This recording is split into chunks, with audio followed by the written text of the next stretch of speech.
Gisèle Ndaya, Seba. Respect. Véronique Kabaka. Véronique Towai. Mesdames et messieurs, merci. Nous y sommes pour les comptes de votre émission Moi si Atalo. Moi si Atalo, je vous avais dit que c'est une émission qui reçoit les dames d'Afrique en général et de la RD Congo en particulier. Donc ces dames qui travaillent d'arrache-pied pour l'honneur bien sûr de notre continent. Ces dames qui se distinguent dans divers domaines. Ces dames qui innovent, ces dames qui excellent, ces dames qui font des découvertes. Toujours dans la même ordre d'idée, parce que chaque fois, des temps où je vous ai toujours dit ça, que la jeunesse d'aujourd'hui a besoin de modèles, la jeunesse a besoin de repères. Alors il faut que nous puissions brandir ces dames qui ont réussi, par exemple, dans un secteur quelconque.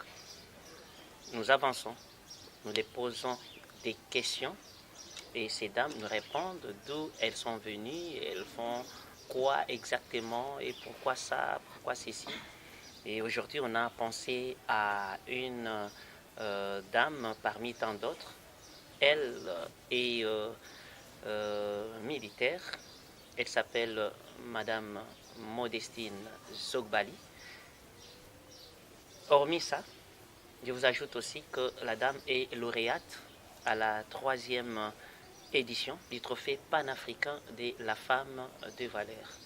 Comme on avait dit dans des émissions précédentes, les femmes peut-être qui n'étaient pas dans la salle ces jours-là, ou vous étiez dans la salle compte tenu des choses et d'autres, vous étiez obligés de quitter avant la remise bien sûr des trophées. Il y aura un moment donné que la team Moi si Atalo va descendre jusqu'à la maison ou au bureau pour vous remettre les trophées en question, parce que il est à vous. Vous l'avez mérité.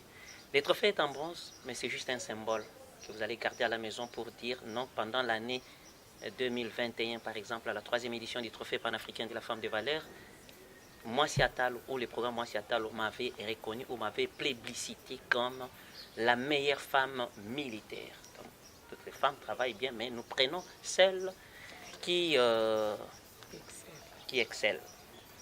Et notre émission a été toujours bilingue parce que c'est Moi si Atalo. Il faut moi lingales à la moi mingi pour basignon sur Atalo ba comprendre. Bonjour mon colonel. Bonjour monsieur Sorlida. C'est peli makasi ndenge tozio lelo quand même na micro, c'est pas facile. Hein? Ah oui, c'est pas facile par rapport à des occupations et tout, mais on est là. Voilà. Et les gens se posent la question, il faut baïba quand même origine. Et surtout en commençant par les noms Zogbali. Ça sonne trop français. Et Bon, les noms Zogbali n'est pas français. En fait, les noms Zogbali, pour ceux qui connaissent l'ancienne grande province de l'Équateur, doivent savoir que ces noms-là, c'est dans la province de l'Équateur, du Grand Équateur d'antan, et dans le nord Ubangui et le sud Ubangui. Donc moi, mon papa fut du sud Ubangui, donc des Libengue, les Gemena, c'est Ifi Ngbaka. Donc comme les Chelengala, c'est le patriarcat. Donc tous les enfants de la famille portent le nom de notre papa. Et notre papa s'appelait Zogbali, paix à son âme, parce qu'il n'est plus en vie. Et Madame Zogbali a laissé tout ce qu'il faut faire dans la vie. Elle s'est retrouvée militaire. C'est par erreur, donc, ou c'est par hasard, ou elle a pris ça comme un domaine de prédilection, ou soit c'est décidé depuis son enfance pour dire que non, voilà, moi je serai femme militaire. Oh, pas du tout, pas du tout. Donc, dans mon enfance, je n'avais jamais rêvé être militaire. Moi, je voulais devenir journaliste. J'étais impressionnée par les journalistes de la RTNC. J'avais dit que je devais faire l'IFASIC pour devenir journaliste. Mais Dieu en a décidé autrement. Je suis dans l'armée. Bon, moi, je trouve que c'est un métier comme tout autre. Quand je suis entrée dans l'armée, au fait, je ne savais pas que je pourrais y rester pendant tous ces temps ou gravir des échelons que j'ai gravis pendant les quelques années, donc quelques 25 années que j'ai passées dans l'armée. En fait, moi, je me suis retrouvée dans l'armée, c'était pour devenir pilote. Moi, je me suis enrôlée dans l'armée, c'était en 98, quand le feu Laurent-Désiré Kabila est arrivé à Kinshasa. Il avait lancé un communiqué à la télé et à la radio, voulant recruter les diplômés d'État ou ceux qui étaient déjà à l'université pour former les pilotes aux frais de l'État et devenir des pilotes dans l'armée. Bon, comme j'aimais beaucoup étudier, je me suis dit non, je peux tenter l'aventure. Surtout que j'avais déjà une fois visité l'aéroport d'Enjili à l'époque, où il y avait une dame qui atterrissait avec l'avion Suissair. C'était une dame mince, petite de taille. Alors je me suis dit, bon, si celle-là peut faire ça, pourquoi pas moi? Et c'est ainsi que je me suis lancée dans cette aventure en fait. Et aujourd'hui, colonel Zogbali peut piloter? Ah ben oui, quand j'ai commencé, on a passé plus de 7 années à l'Académie des Airs, où j'ai été d'abord formé comme pilote, où il y avait des cours d'académie d'officier pendant 3 années. Puis les 2 années qui ont suivi, il y avait les cours au sol et on avait commencé avec le vol.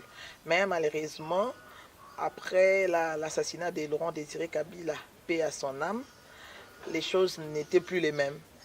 Donc il y a eu beaucoup de changements, on avait presque plus d'heures de vol, on ne volait plus, on était cloué au sol et tout. Et ceux qui avaient plus de moyens que nous autres, ou qui avaient encore les parents en vie, avaient payé pour eux pour aller faire leur formation de pilote aux États-Unis, en Afrique du Sud, en France et ailleurs. Bon, moi je n'avais pas ces moyens-là. Donc mon aventure avec l'aviation s'est arrêtée là. Et c'est ainsi que je me suis orientée autrement. Voilà, puisque nous parlons de la dame ici présente donc, sur ces plateaux, nous sommes toujours obligés de vous rappeler que Madame colonel Modestine Zogbali a eu le prix de la meilleure femme militaire à la 3e édition du trophée panafricain de la femme de valeur. Voilà pourquoi aujourd'hui, on aura à remettre, comme on l'a toujours fait, remettre son trophée, lui remettre aussi son portrait, hein, comme à l'accoutumance. Et je profite aussi pour saluer l'ambassadrice sur ces plateaux. Bonjour Franciana Bochetti. Bonjour. Comment ça va? Ça va très bien. Voilà, je pense que l'ambassadrice aura tout son temps pour remettre ces trophées, mais en attendant, nous poursuivons d'abord notre émission, dames et messieurs. Vous allez comprendre qui est en face de nous, parce que jusque-là, elle a fait qu'un pas rétrospectif pour vous parler d'elle, mais présentement, madame, vous occupez quelle fonction et vous travaillez où? Merci, monsieur Sorlida. Présentement, je suis le chef service stratégique à la maison militaire, donc la maison militaire du chef de l'État, donc à la présidence de la République. Est-ce que c'est facile d'être militaire, femme? Bon, pour moi, je peux dire que vouloir, c'est pouvoir. Si nous avons des femmes médecins, nous avons des femmes juristes, nous avons des femmes enseignantes, nous avons des femmes pilotes, donc on peut aussi avoir des femmes militaires. C'est question de se discipliner dans ce qu'on veut faire et savoir qu'est-ce qu'on veut faire réellement.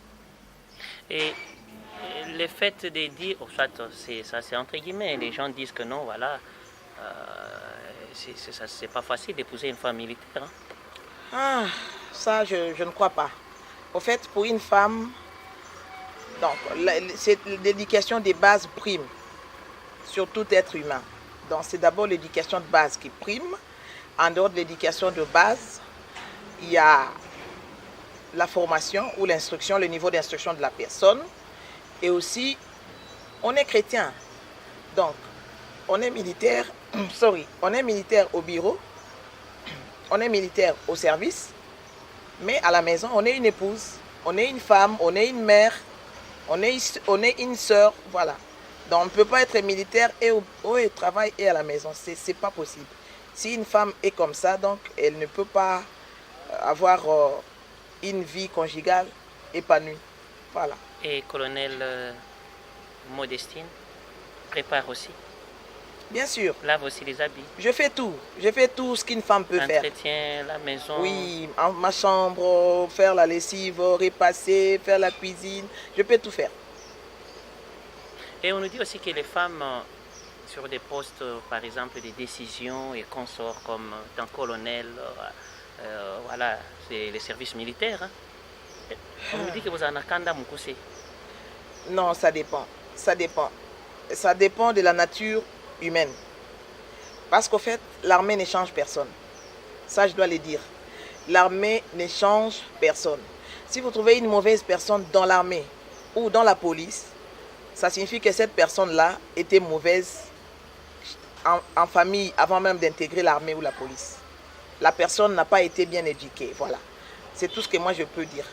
Parce que tel qu'on est là, nous reflétons juste l'image des parents qui nous ont éduqués. Vous voyez, tout le monde peut se fâcher. Se fâcher, même militaire ou civil peut se fâcher.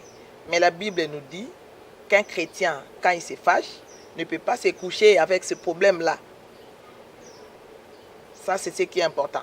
Moi, je suis en train de mener ma vie comme ça. Ce n'est pas seulement l'armée qui dirige ma vie, mais je suis aussi une chrétienne pratiquante. Donc, à chaque chose, je respecte le règlement militaire parce que je suis là, mais je m'en tiens plus aux règles. Au fait, je m'en tiens plus aux règles. Étant chrétien, on nous recommande de ne pas se fâcher et aller se coucher avec ces problèmes-là à cœur sans pour autant pardonner à l'autre. Ça, ce n'est pas normal. Donc, se fâcher, ça peut arriver.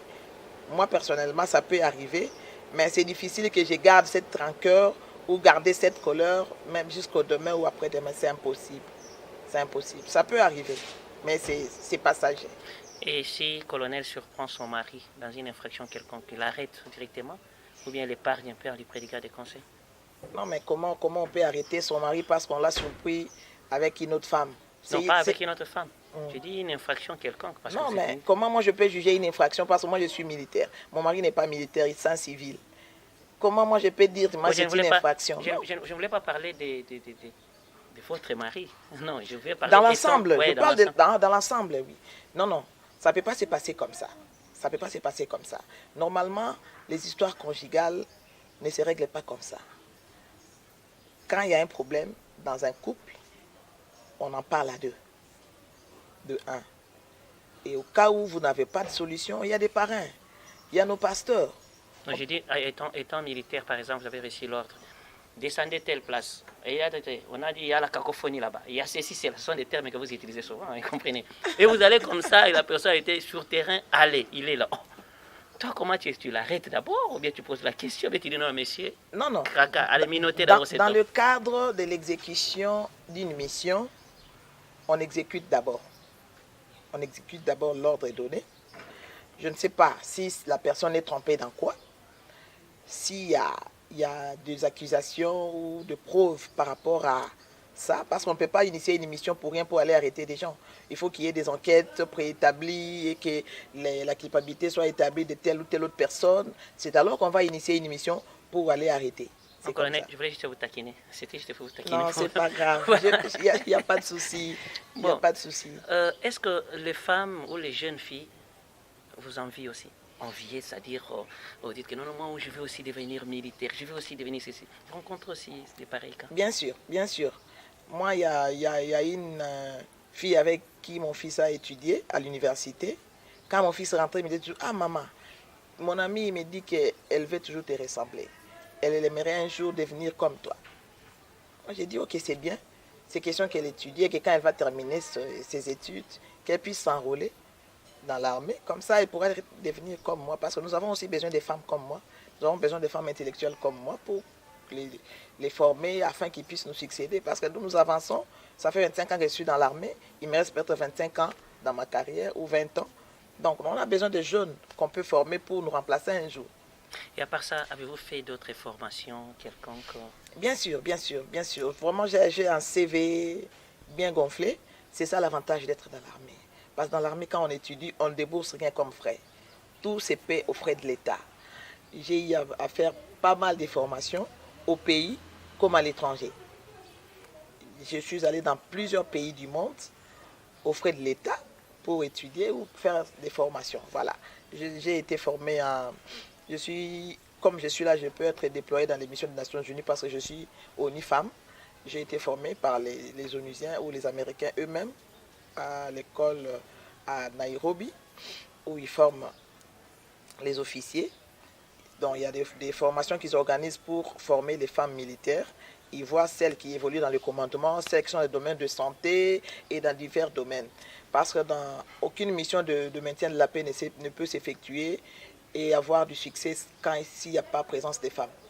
Donc les femmes jouent un rôle primordial dans le cadre des missions de maintien de la paix. Donc moi j'ai été formé à Nairobi pour être un jour déployé dans le cadre des missions de maintien de la paix dans le compte des Nations Unies.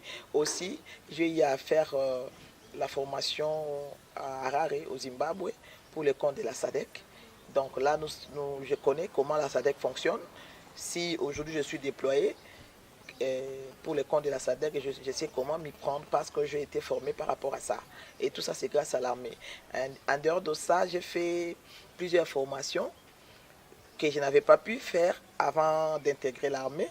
Et aujourd'hui, j'ai un diplôme de Master 2 spécialisé en défense nationale que j'ai obtenu à l'université du Maroc à Rabat. Donc voilà, tout ça c'est grâce à l'armée. Là, c'est hormis les formations que j'ai effectuées au pays. Il y en a plein quoi. Madame regrette encore ne pas avoir fait quoi jusqu'à présent dans l'armée? Bon, dans l'armée, je ne regrette rien parce qu'au niveau où je suis, j'ai déjà obtenu le plus grand diplôme au niveau international. Parce que dans l'armée, il y a différentes étapes. Différentes étapes. Quand on entre dans l'armée, si on veut être officier, quand on a un bac ou un diplôme d'université, on commence par l'académie. Moi, j'ai fait l'académie de l'air.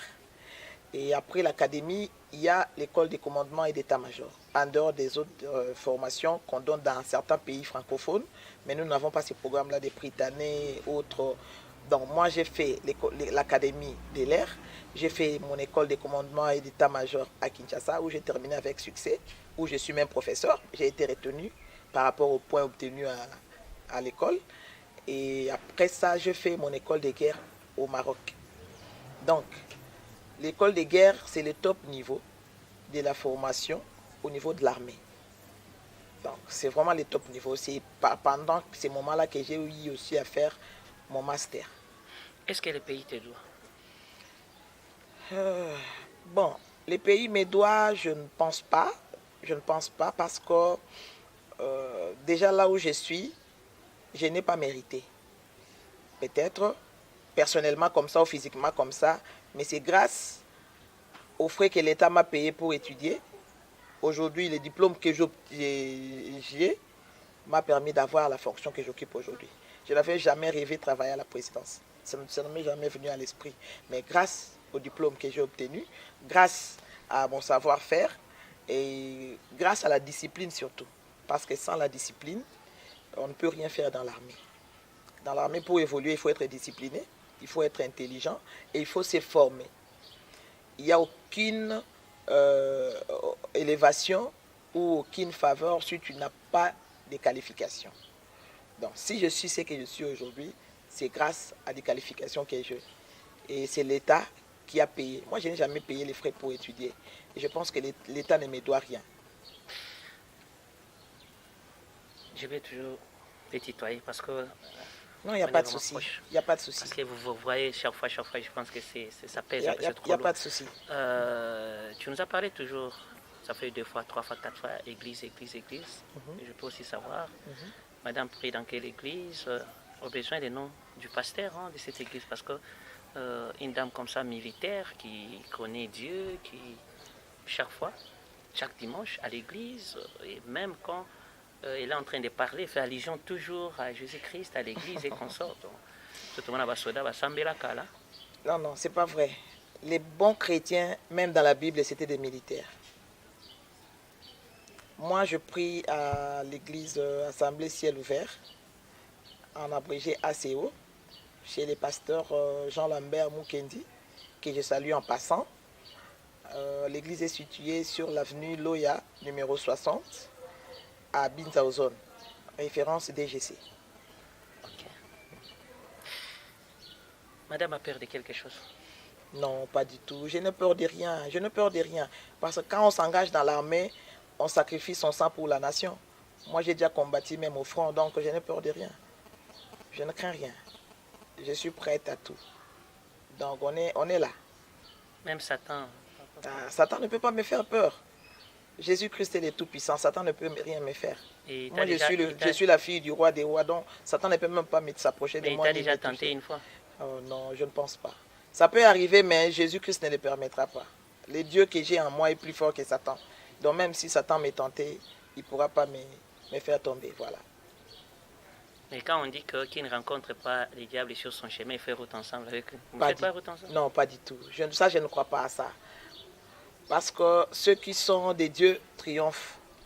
Donc, quand on est né de nouveau, quand on est affermi et qu'on s'efforce pour marcher selon la parole de Dieu, on ne peut pas donner libre accès au diable.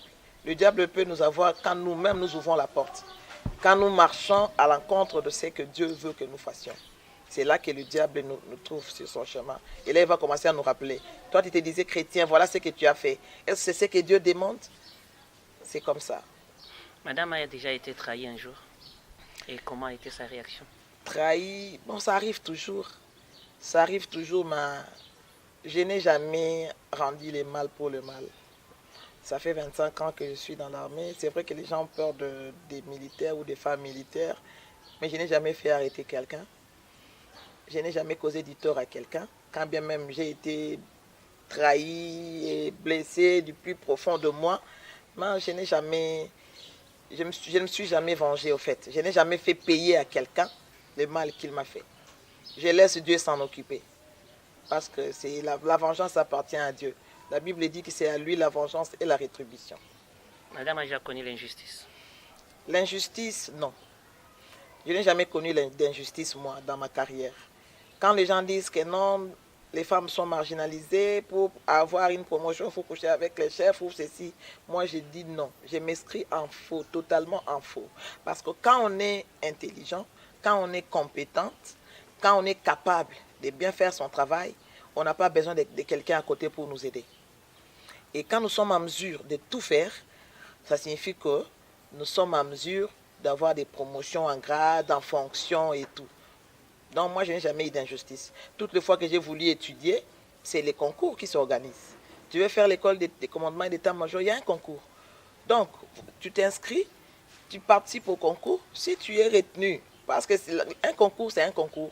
Tout le monde peut réussir, mais on retient en ordre utile ceux qui ont obtenu beaucoup de points, par exemple. Parce qu'on peut être à 50.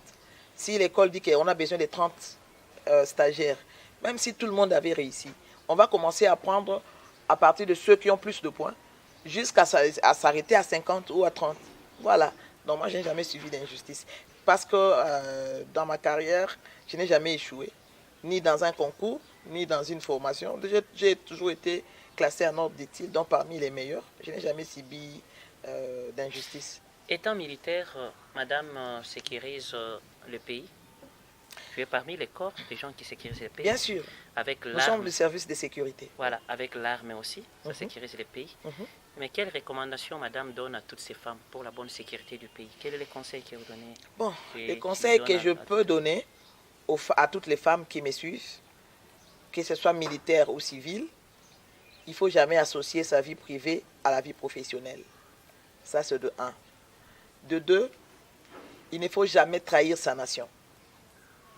Pour nous, surtout qui sommes dans l'armée ou dans la police, il ne faut jamais trahir la nation. Parce qu'il y a toujours une rétribution pour toutes les personnes traîtres. Donc, je ne souhaiterais jamais qu'une femme soit citée dans une histoire de trahison dans le pays. Et aussi, toutes les femmes doivent valoriser la femme. Nous devons savoir comment nous comporter. Parce que, en fait, notre témoignage ou notre façon d'être peut soit amener certaines femmes à intégrer l'armée ou carrément les empêcher. Parce que une femme qui se respecte est toujours prise comme modèle. Que ce soit dans sa famille, dans son église ou partout où elle peut être, même dans le service. Quand on est sérieuse dans ce qu'on fait, on doit toujours exceller. Tout ce que je peux donner comme conseil aux femmes, c'est qu'elles sachent qu'elles sont capables de faire mieux que les hommes. Et les femmes qui sont habituées à faire des courbettes, moi j'ai dit que ce sont des incapables ou des incompétentes. Parce qu'une femme, tu ne peux pas aller faire des courbettes chez un homme pour solliciter une fonction ou une promotion. Parce qu'en retour, il va te demander quelque chose. Mais si tu te formes, tu fais un effort d'aller dans des écoles où on forme les officiers, d'aller dans des grandes écoles comme nous autres, nous avons la même chance que les hommes et nous avons beaucoup de chances de devenir peut-être général demain et assumer les mêmes fonctions que les hommes, pourquoi pas. Parce que déjà, même à l'école, il y a des femmes qui sont plus intelligentes que les hommes. Là où nous travaillons dans nos services, il y a des services où les femmes travaillent mieux, prestent mieux, excellent mieux que les hommes. Donc tout ce que je vais demander aux femmes, c'est de ne pas se laisser faire, au fait. C'est de ne pas se laisser faire. Colonel a déjà accepté ou fait des éloges à une femme, même si... Bien sûr, bien sûr. Pour être ce que je suis... seulement une femme pour dire que non, voilà, il y a une fois que j'ai apprécié aussi telle femme. Pour être ce que je suis aujourd'hui... Mais pas une femme militaire. Pas une femme militaire, oui. Moi, j'apprécie toujours toutes les femmes qui excellent là où les hommes n'ont pas pu réussir. Je peux citer l'exemple de Janine Mabunda. C'est une femme qui a dirigé l'Assemblée nationale et ce n'est pas donné à tout le monde. On a vu après lui qu'un homme n'a pas pu faire ce qu'elle a fait. Donc voilà. Moi, les modèles que je prends dans la vie sont toujours des femmes qui ont excellé. Voilà, c'est un peu ça. Et quand madame écoute peut-être à la radio ou à la télévision que les femmes sont violentées du côté de l'Est et consorts des forêts, madame dit quoi? Bon, ça fait très mal. Ça fait très mal parce que moi-même, j'ai déjà été aux opérations à l'Est. Et c'est quand même malheureux que le corps de la femme soit utilisé comme une arme de guerre. C'est pas sérieux. Parce que tous ces hommes-là sont sortis d'une femme. Donc il faut quand même le minimum de respect et de considération pour la femme. Tout homme qui respecte sa femme ou qui respecte sa mère ne peut jamais violenter une autre femme. Donc ce sont des actes ignobles. Je ne sais même pas ceux qui posent ces actes s'ils sont dans leur état normal ou s'ils sont sous les effets de la drogue ou autre chose. Ça, je ne sais pas. Mais moi, ça me fait très mal quand on utilise le corps de la femme comme une arme de guerre pour déstabiliser notre pays, surtout du côté de l'Est. Voilà. Nous sommes arrivés peut-être au moment de la remise du trophée. Mais dites-nous un peu, quand mon colonel a appris que la structure Moissi Atalo était en train de lui tendre la main pour le primer, mon colonel a dit, c'est trop tôt, je ne suis pas à la hauteur. Oh oui, c'est le bon moment. Voilà, j'ai fait un bon travail, je le mérite. Bon, je n'ai pas dit que c'était très tôt. Moi, j'avais trouvé peut-être que c'était le moment opportun. C'est vraiment tombé à pic. Parce que quand j'ai été sollicité par Moissi Atalo a commencé ses enquêtes bien avant. Je ne le savais même pas. Moissi Atalo a contacté le ministère de la Défense, le secrétaire général de la Défense, plusieurs personnes dans l'armée. Et partout où Moissi Atalo est passé, il y a un seul nom qui était cité. C'était le colonel Modestine. C'était le colonel Modestine, le fruit du hasard. Au fait, toutes les personnes qui ont cité mon nom savent qu'actuellement, quand on voit les femmes qui excellent dans l'armée, je peux peut-être être parmi les 5 premières femmes. Et les femmes qui ont marqué leur temps dans l'armée par le savoir-faire, par la compétence. Et surtout la facette pilote, moi je ne savais pas, moi je ne peux pas piloter même. Donc au fait, les enquêtes que Moissi Atalo avait faites étaient tombées justes. Parce que tout le monde, même en dehors de Moissi Atalo, les noms vous est donné là, vous pouvez rechercher pour savoir qui est cette femme, qu'est-ce qu'elle a fait et de quoi elle est capable. Donc, après les enquêtes, recherchez dans toutes les femmes qui sont dans l'armée, vous allez donner raison à Moissi Atalo. Donc, moi, je sais pas pour me vanter. En fait, dans l'armée, le diplôme que moi j'ai obtenu au Maroc, donc je vous ai dit que c'était le plus grand diplôme au niveau international dans l'armée. Je suis la deuxième femme qui ait obtenu ces diplômes-là dans mon pays. Il y a une seule qui avait obtenu ces diplômes-là quelques années avant moi, et c'est le général Justine Chechimayou, que je salue en passant, qui est chef département training ou instruction à l'état-major général des forces armées. Et elle a obtenu son diplôme à l'école de guerre du Cameroun, à Yaoundé.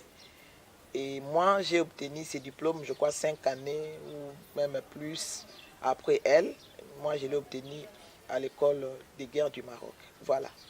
Donc, ce n'est pas le fruit du hasard. Vous voulez être sélectionné comme moi, alors faites de votre mieux. Là où vous êtes, rendez du bon service aux autres. On vous donne des responsabilités, exécutez vos missions correctement. Il ne faut pas voir que je suis femme, parce que quand on recherche la parité, ce n'est pas seulement parce qu'on a un sexe féminin qu'on doit égaler les hommes. Non. Il ne faut pas obtenir une fonction parce qu'on a une connaissance, soit on est copine à un chef, soit on est membre de famille. Non, ça, c'est pas bon. Il faut mériter. Donc moi, j'insiste sur la méritocratie. Nous voulons égaler les hommes en fonction, en grade, en tout. Nous devons faire ce que les hommes ont aussi fait. Les hommes font des études, les femmes, il faut oser. Faites des hautes études avec les hommes. Et ce n'est qu'en travaillant dur, ce n'est qu'en bossant dur qu'on peut un jour être aussi sélectionné parmi les femmes qui ont excellé. Et ce n'est pas facile. Je dois lui dire que ça n'a même pas été facile pour moi-même. Mais je rends grâce à Dieu. Voilà. Je pense que c'est par ces mots, par ces termes que nous bouclons notre émission, parce qu'on est presque à la fin de notre émission. Peut-être le caméraman peut nous permettre à nous lever, oui, peut nous permettre à nous lever pour que nous puissions voir cette remise avec bien sûr l'ambassadrice Franciana Boschetti qui va remettre les trophées dans les propres mains de Madame Colonel Modestine Zougbali. Voilà, Madame. Moi, je peux applaudir quand même. Voilà, on applaudit quand même. Merci beaucoup. Nous sommes très contents, très émus aujourd'hui. C'est un honneur pour nous de rencontrer cette dame, de rencontrer cette femme ici que vous voyez répondre aujourd'hui à notre micro. On a pris notre temps pour la voir, mesdames et messieurs. Et personnellement, je m'engage pour parler au nom de Moissi Atalo. Moissi Atalo, c'est la méritocratie. La méritocratie. On peut ou n'est pas vous rencontrer comme ça, mais on va faire des enquêtes sur terrain. Comprendre qu'est-ce qu'elle fait, elle est, d'où elle vient, d'où. Donc, un peu ça. Est-ce qu'on peut regarder comment on est en train de déballer? Voilà. Et par derrière, madame. Voilà. Est-ce que tu peux regarder la caméra? Parce que tu as tourné les dos vers la caméra. Il faut que la caméra. Voilà. Voilà, je pense que vous avez vu, c'est parmi les cadeaux qu'on donne à nos lauréates. En tout cas, il fallait que Moissi Atalo puisse venir jusqu'à la maison pour honorer cette dame qui fait la fierté non seulement de la RT Congo, mais aussi la fierté bien sûr de l'Afrique en général. Elle s'appelle Colonel Modestine Zougbali. Elle est encore trop jeune, je pense que l'avenir nous donnera raison. Parce que toutes les femmes que Moissi Atalo a pointées du doigt, première édition, deuxième édition, troisième édition, ce sont celles-là qui font toujours des merveilles, des prouesses. Et je pense que nul ne peut nous contenir. On n'en donne pas trop. Donc à chaque édition, pas plus de 25 trophées. On n'est pas là pour fabriquer, non. Nous savons les pourquoi. Mais bizarrement, il y en a aussi qui ont fait des trophées. Oui, c'est pas mal. Parce que si vous imitez quelque chose, c'est-à-dire la chose là est très importante. Mais laissez-nous primer des femmes qui valent, des femmes qui méritent, qui excellent. Et aujourd'hui, par ma voix, d'abord, étant que journaliste aussi, l'un des membres de Moi Si Atalo. J'ai dit félicitations, maman. Merci beaucoup, M. Zorvida. Voilà, un peu ça. Peut-être votre mot de la fin pour que nous puissions en finir. Merci. Comme mot de la fin, j'aimerais inviter toutes les femmes, les filles, que ce soit celles qui sont encore aux humanités, celles qui sont à l'université, mais qui s'intéressent vraiment à faire l'armée, que personne ne vous trompe. Ce n'est pas vrai tout ce qu'on vous raconte à la cité, que quand on est une femme militaire, pour avoir des promotions en grade ou en fonction, il faut coucher avec les chefs. Je vous dis, c'est faux et archi faux. Là, je passe en direct, donc je sais que tout le monde pourra suivre ça.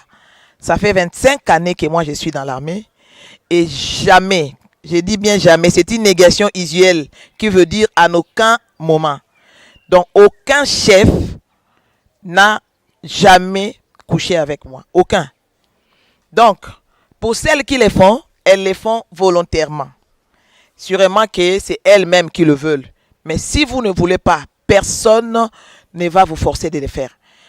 Parce que si on vous force de le faire, vous êtes libre d'aller dénoncer que c'est du harcèlement sexuel et le chef sera arrêté. Moi qui suis là devant vous, je vous dis que pour être ce que je suis devenu aujourd'hui, je n'ai jamais couché avec un chef. Je n'ai jamais bénéficié des faveurs d'un chef. Donc, j'ai bossé dur, je me suis formé, j'ai travaillé toujours loyalement. Partout où je suis passé, et mes chefs me verront et vont témoigner.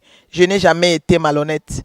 Donc, il faut seulement être honnête envers soi-même, honnête envers sa nation et respecter le règlement militaire, point barre. Tout ce qui est en dehors du règlement, ce n'est pas qu'on doit suivre ça à la lettre. Donc, l'ordre mal donné ne s'exécute pas. Le chef ne peut pas te forcer de coucher avec lui. Si tu ne veux pas, tu ne pourras jamais le faire. Moi qui suis là, ça fait 25 ans, je n'ai jamais fait ça. Et voilà où je suis aujourd'hui. Mais celles qui se sont livrées dans de telles aventures ne sont jamais arrivées là où je suis. Les femmes, suivez notre exemple. Il faut toujours suivre le bon exemple pour aussi devenir demain des élites comme nous le sommes aujourd'hui. Je vous remercie. Mesdames et messieurs, nous vous disons un grand merci. Je vous ai dit tout à l'heure que c'est un grand honneur. Je pense que vous avez... C'est pas tous les jours que les militaires parlent. Hein. C'est pas tous les jours qu'on s'est vraiment efforcé pour que madame puisse quand même répondre. C'est pas tous les jours. Mais aujourd'hui, elle a quand même répondu à notre micro. Nous vous disons merci de nous avoir suivis. Merci à Merci. Ça, c'est pas la tautologie. Hein. Mon réalisateur s'appelle Merci Kalombo. Merci, un grand merci à Merci Kalombo. Merci aussi à l'ambassadrice Moi Si Atalo, Franciana Boschetti. Merci à notre invitée d'aujourd'hui, madame colonel Modestine Zogbali. Allez, je vous salue. Merci, bye bye. Moi Si Atalo, ebongi uzalama ya kuko solida sangisa ba mama tutumbola lokumu ya mwasi car éduquer une femme c'est éduquer toute la nation. Maman Gisèle Ndaya Luseba, respect. Véronique Kabaka, Véronique Towai.